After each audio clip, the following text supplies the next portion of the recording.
Oh, that's going up 3. Yeah, It's going up to the yellow. Oh, the orange, yeah. Who are we talking to? Is it Thomas? If it's Thomas, can you make it go up to the red?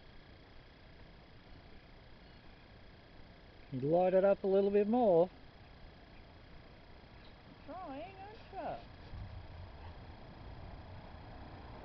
you? There's no electricity in this cemetery. Oh, there you go. It's going up to right up to the orange, almost the red. Yep. Hello, Thomas. Cool. Well done. This is Thomas Heathorn Smith, Eleanor Smith, Yep. Robert Smith, Frederick Smith, And you're here with your wife, Thomas. and Eleanor? Thomas Lidwell Smith. They all died in the 1880s. Apart from Thomas Heathorn Smith up the top here, he died in 1869.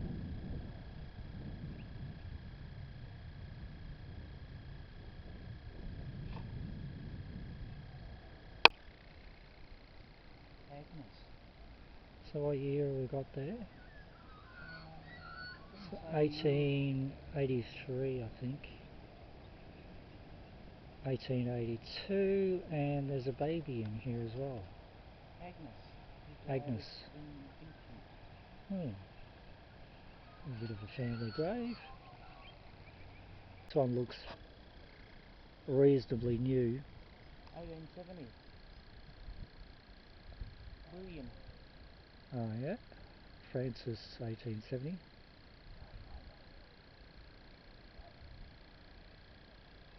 In 1893, Yeah. a family plot. Yeah.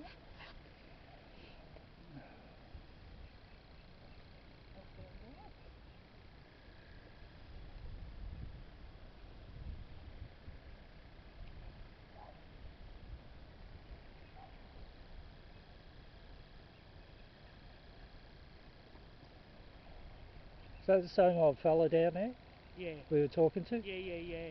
We were just having a chat to him before, and he comes here quite a lot. He's got a lot of family here.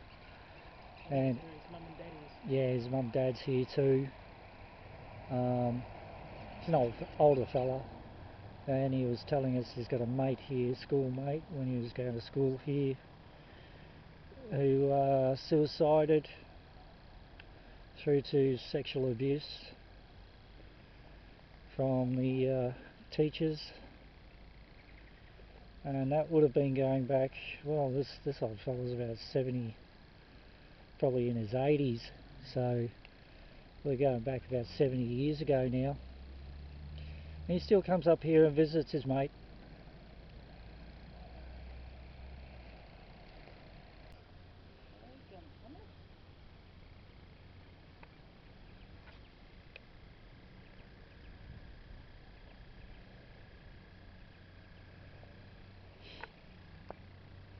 This cemetery has a lot, and I mean a lot, of unmarked graves.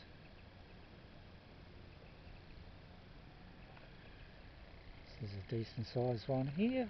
Henry Barlow, died in 1913. Good size.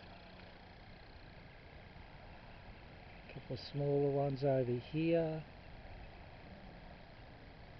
1931 and 1922. And the 2 crosses over there.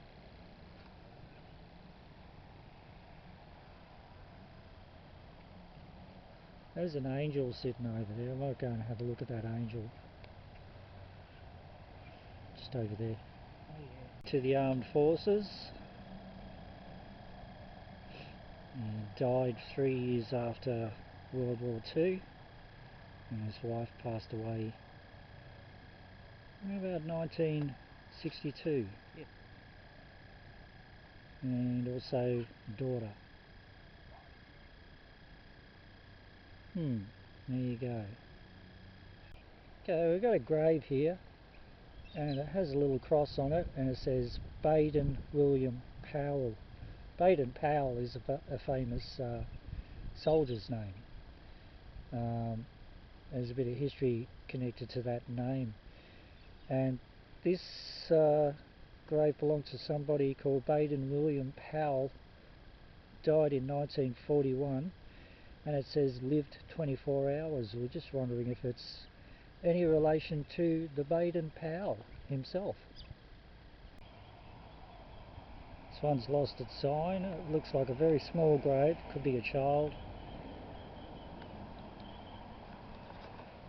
You've noticed in this cemetery there's a lot of family members. There's grandfathers,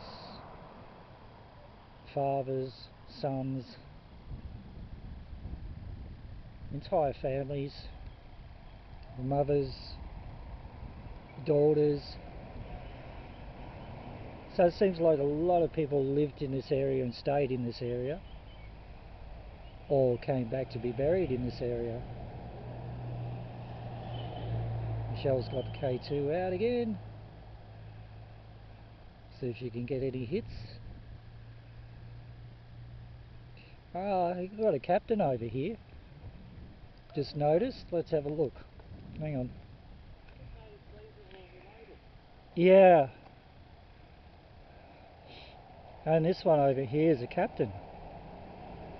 Who died 23rd of March 1895. So what would that be? War or something? I don't know. I think it says age 74. I'm not too sure what war was going on there. Whether he died in the war or not, who knows, but he was a captain at some point in the late 1800s. And a William, son of Harriet, and again late James Darby. So it's a Darby family. The one in the middle here is... Oh, there's Darby at the back there too. It's Mary. 1864? 1864's. Age 5, that must have been their son. 1895. There's the name for you, Septimus Darby. Right, there you go. That's cool. Oh, very cool. We like that. You don't see too many Harriets or Septimus. But that's very good.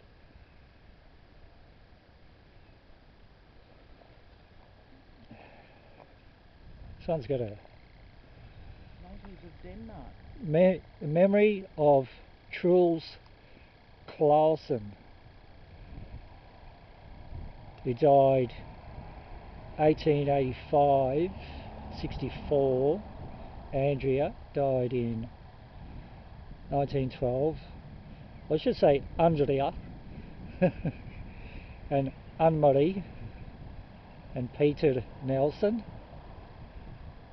who died 1869. They're all natives of Denmark. That's why I'm trying to put on some sort of a stupid accent. But there you go.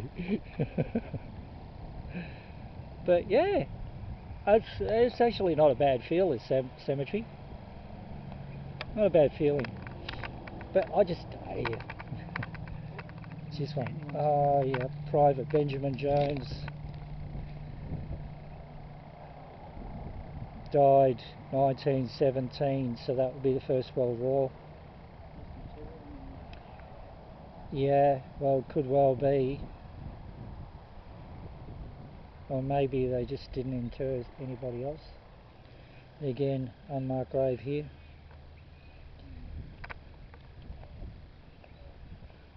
An unmarked grave here. Well, technically it's marked.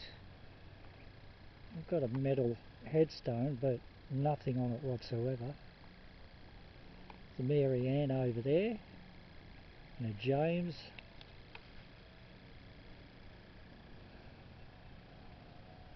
Some of these, geez, there's so many unmarked ones. Can't get over it. I mean, it's a well-established cemetery, but there's a lot of unmarked ones, so obviously they were buried pre-anything. They have to be the miners.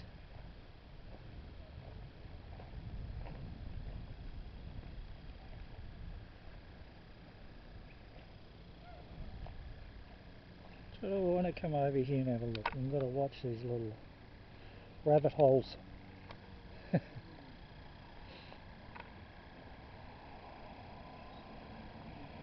Ellen Lydia Wotton died in 1900, aged 40.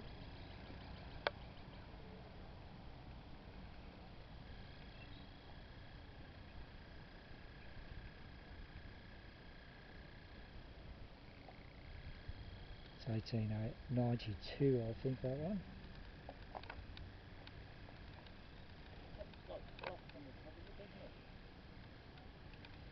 Which one? At the bottom here looks like cloth. Oh yeah, yeah. Like cloth.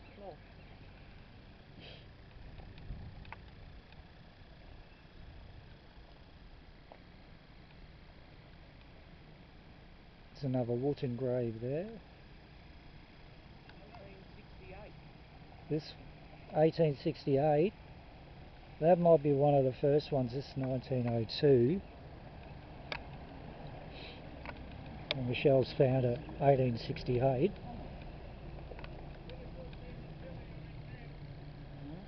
Sorry? Oh, looks like it. Yeah, Looks like it. A lot of history. No worries. Cheers. 17 years old. He died in 1868 in October. Still young. Yeah.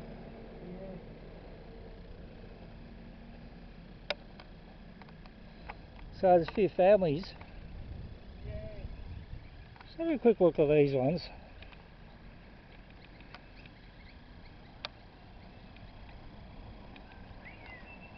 Andersons. A couple of Andersons here, 1918s.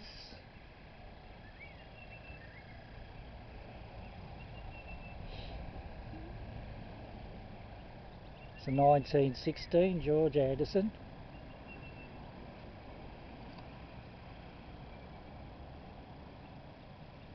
Hey, Wouldn't she? we have a mystery. Is this a human bone on top of a grave? Or is it a sheep bone? We're not going to touch it to find out. What I like about this cemetery, even though there are a lot of unmarked graves, family who's still living in the area or come back to the area tend to put a nice little memorial on the graves, seeing as they know where the loved one's buried. And this lady here passed away in 1917 by the looks of it. So the family's been around here for quite a while, and it looks like there's a whole list of family names here. Number one died in 85, 63, 63, 2004, 72, 1926, 1974, 1985. So it's a big memorial to a lot of people within this family. And we like seeing stuff like that. Just shows you that people don't forget their family. And even if they're not in the area, they still come to visit and look after the graves. The saying that where you see a jonquil on the ground is where a grave is. Looks like I'm stuck here. I can't walk anywhere without walking over a grave. Just send out for pizza or something. I'll just sit in here and have my dinner here. It's a very calming place anyway. Got a Christina Furphy, 1933 I believe.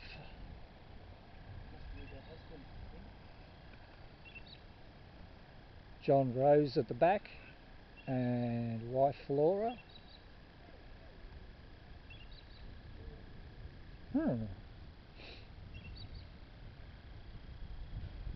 Ah, that's the one. I want to have a look at that little tomb over there. Now, these people obviously had a little bit of money to have something as substantial as this.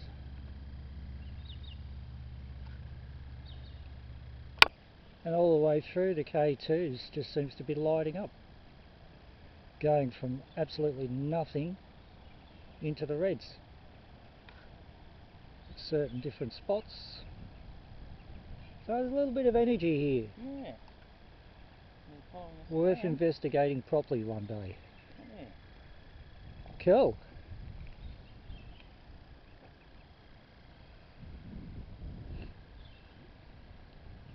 There's another country town cemetery done. Hope you enjoyed the vid.